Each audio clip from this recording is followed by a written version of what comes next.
A major lawsuit targeting one of the world's biggest tech companies will play out right here in Nashville. Tennessee Attorney General Jonathan Skrmetti is suing Meta, the company behind Instagram, accusing it of deliberately designing its app to hook kids. WSMV's investigative reporter Stacey Cameron, who's also a lawyer, tells us the state claims that Meta knew Instagram was harming the mental health of young Tennessee users and lied about it.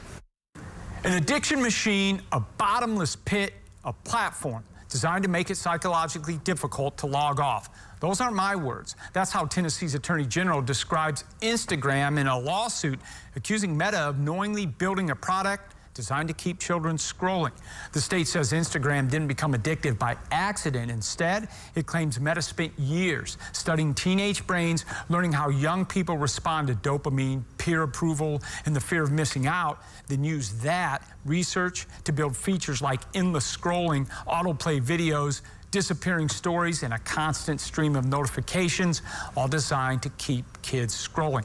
And according to the lawsuit, Meta knew teenagers have a limited ability to control impulsive behavior and took advantage of that because every extra minute on the app allegedly meant more advertising dollars and more user data.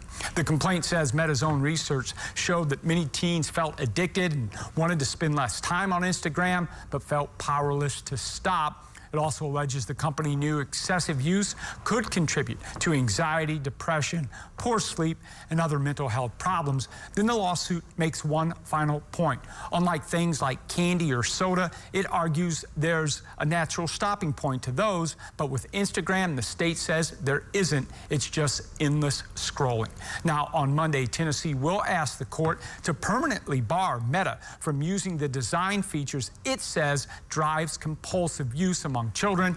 The state is also seeking civil penalties and wants Meta ordered to warn parents about what it says are Instagram's risks to young users. Stacey Cameron, thank you. Meta also sent us a statement before the trial, and it says Tennessee teens use social media every day, which is why we spent a decade building safe, age-appropriate defaults for teens, alongside simple tools for parents. It goes on to say, we're proud of the progress we've made, and we're always working to do more.